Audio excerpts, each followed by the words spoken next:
Sahabat Blazer, gue Tihira Ataya mau ngucapin makasih banget udah nyempetin mampir spending your time with me. Buat yang setia dari awal, kalian legend banget. Buat yang baru join, welcome to the crew Blazer. Grab your coffee, chill, dan siap-siap denger cerita dramatis tapi tetap fun. Sebelum gue mulai, gue cuma mau ngucapin Assalamualaikum warahmatullahi wabarakatuh. Alhamdulillah segala puji hanya untuk Allah yang selalu jagain kita, bahkan saat hidup lagi hektik dan kita sendiri suka lupa jaga diri. Sholawat serta salam semoga tercurah buat Nabi Muhammad SAW, role model kita yang ngajarin hidup penuh purpose. Oke geng, sebelum kita masuk ke kisah baru, kita rewind dulu sebentar ke part 2 final season yang udah kalian tonton. Jadi sebelumnya bumi lagi kacau, jin-jin pembangkang bikin chaos dan malaikat turun tangan untuk ngatur semuanya. Bayangin, peperangan epik malaikat Cisya, jin pembangkang mulai resah dan bumi lagi dramatis banget. Semua strategi, konfrontasi, dan kekuatan ilahi bertemu. Makhluk yang lepas kendali semua. Itu bikin cerita super intens. Jadi kalau kalian lupa sedikit, ini waktu pas buat catch up sebelum kita lanjut. Dan sekarang, gengs, kita balik ke narasi yang bakal ngejelasin sosok iblis sebelum masa tenang. Ini fase ketika iblis masih rajin ibadah, taat, dan menonjol di antara jin lain. Sosok yang konsisten, reflektif, dan punya kualitas. Spiritual tinggi yang kelak bakal jadi pusat drama besar di bumi. Jadi, siap-siap ya, karena kita bakal ngulik mindset, sifat unik, dan karakter iblis yang menonjol sebelum semua chaos mulai terjadi.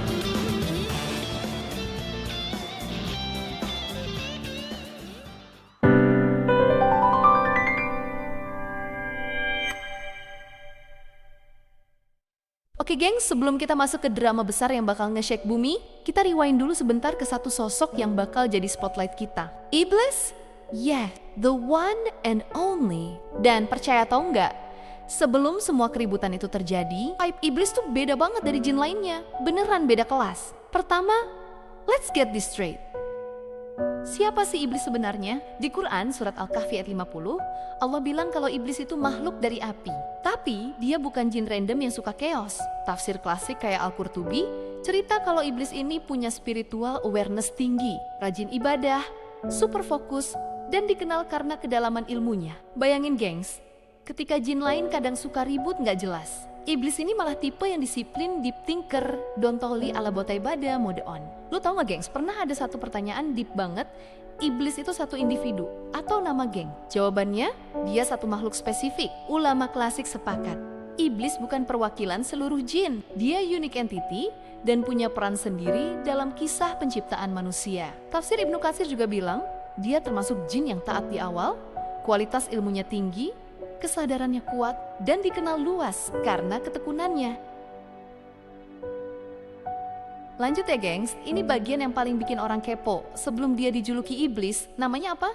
Menurut banyak riwayat klasik, nama awalnya adalah Azazil. Ini bukan ayat Quran, tapi muncul dalam riwayat-riwayat tafsir terdahulu dan sebagian dinisbatkan kepada Ibnu Abbas. Maknanya sendiri sering dikaitkan dengan hamba yang mulia atau yang kuat dalam ibadah. Jadi vibe-nya kayak gini, Azazil itu nama masa dia masih taat, masih bersih, masih super disiplin ibadah. Lalu kenapa setelah jatuh dia disebut iblis? Karena kata iblis datang dari akar kata Arab ablasa, artinya putus asa, hilang harapan, dan terputus dari rahmat Allah. Nama itu mencerminkan status spiritual setelah dia membangkang.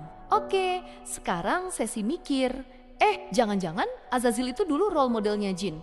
Kayak nabi, tapi versi mereka? Pertanyaannya valid banget gengs, karena secara vibe emang kelihatan begitu. Dia rajin ibadah, ilmunya tinggi, dikenal para malaikat, hidupnya disiplin, dan kelihatan kayak elit kelas di antara jin. Tapi jawabannya, no, dia bukan nabi jin. Pertama, para nabi dalam Quran itu semuanya manusia. Jin memang menerima dakwah, tapi dari nabi manusia, bukan nabi dari golongan mereka sendiri. Kedua, nggak ada riwayat sahih yang bilang jin pernah jadi nabi. Ketiga, peran Azazil waktu itu lebih sebagai ahli ibadah yang diakui, bukan penerima wahyu. Keempat, nabi itu masyam, dipreservasi dari maksiat besar. Sementara Azazil jatuh karena kesombongan. Jadi kesimpulannya, Azazil mungkin dihormati, tapi dia bukan nabi, bukan utusan, dan bukan role model kenabian. Dia cuma makhluk yang kualitasnya tinggi, yang akhirnya jatuh karena egonya sendiri.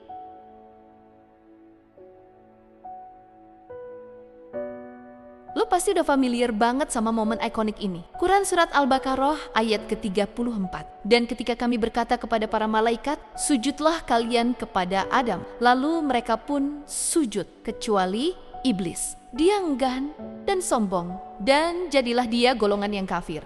Tapi kalem dulu, serius. Kita lagi bahas fase before the fall the egg moment. Era ketika iblis tuh belum ngegas, belum kebakar ego, bahkan lagi di titik paling rajin, paling on fire secara ibadah. Al-Qurtubi bilang, dia awalnya super taat, sampai malaikat aja kenal dia. Kayak, oh ya, itu jin yang beda level. Dalam literatur klasik, iblis digambarin sebagai sosok yang reflektif banget. Suka ngamatin, suka mikir, suka deep talk sendirian, belajar dari ciptaan Allah, kayak lagi ngulik playlist favorit. Jin lain tuh impulsif, random, chaotic, kayak grup chat jam 2 pagi. Tapi iblis, dia self-aware, paham banget tanggung jawab ibadahnya. Mindsetnya rapi, pemikirannya sangat dalam. Dalam hadis sahih disebut iblis awalnya termasuk makhluk yang taat. Dan tafsir Ibnu Katsir nyambungin hal itu ke satu poin penting. Ilmu dan kesadaran tinggi kadang bikin hati lebih sensitif. Dan dari situ benih kesombongan mulai numbuh, pelan dan halus. Gengs, sebelum semua drama besar dimulai, sebelum ego meledak kayak trending topik, iblis itu sebenarnya sosok yang unik banget, reflektif, rajin, taat, dan yes, stand out dibanding jin lain. Di tahap ini, kita cuma lagi ngintip behind the scenes-nya, mindset-nya dan kepribadiannya, hal-hal yang bikin dia beda. Dan semua itu terjadi tanpa ada vibe pembangkangan sama sekali. Ingat ya, ini masih fase awal, dia masih on track, masih taat, dan masih stabil. Tapi kalau lo jeli, dari potongan kecil ini aja udah kelihatan bibit-bibit drama gede yang nanti bakal ngeguncang timeline sejarah. Sosok yang kelihatan humble dan sopan ini nantinya justru jadi pusat salah satu konflik terbesar makhluk Allah. Tapi untuk sekarang cukup kenal dulu siapa dia, apa isi kepalanya, dan apa yang bikin dia beda. Itu dia insight penting dari fase awal iblis sebelum masa tenang.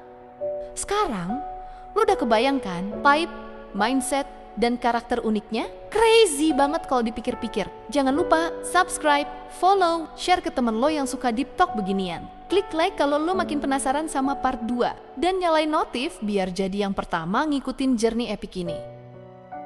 Sedikit perhatian nih gengs. Dari kisah iblis ini, kita belajar satu hal yang underrated tapi fatal. Kesombongan itu jarang muncul boom tiba-tiba. Dia merayap pelan, soft launch dulu before it blows up. Makanya jaga hati, jaga vibe, jaga arah hidup, stay humble and stay aware.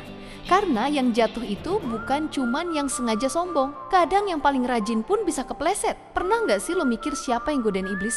Jawabannya bukan manusia, bukan jin lain, bukan malaikat. Musuh paling besar dia itu justru dirinya sendiri. Overthinking, ngerasa paling spesial, ngerasa paling berbakat. Dan itu yang pelan-pelan ngegrogoti isi hatinya. Lessonnya simple tapi dalam. Kadang musuh terbesar itu bukan dari luar, tapi dari dalam diri lo sendiri. Bahkan sosok yang awalnya lurus pun bisa berubah arah. Dan ini reminder yang keras banget. Kalau mindset hari ini, kesadaran hari ini, dan pilihan yang lo ambil hari ini, itu semua yang bakal ngebentuk masa depan lo. Jadi jangan cuma dengerin ceritanya, ambil vibe dan pelajarannya. Kita bakal masuk fase di mana mindset iblis mulai goyah. Kesombongan muncul kayak pop-up, godaan halus naik notif pelan-pelan. Dan langkah pertama menuju pembangkangan itu bentar lagi kelihatan. Dan lo bakal paham kenapa makhluk yang awalnya super patuh itu akhirnya belok jalan. Epic banget gengs. Siapin mentau, grab your coffee, tarik napas, jangan skip. Karena part 2 bakal mind-blowing banget sampai lo pasti bilang, bro, no way. Wassalamualaikum warahmatullahi wabarakatuh. Stay safe, stay humble, and see you next episode, Jack.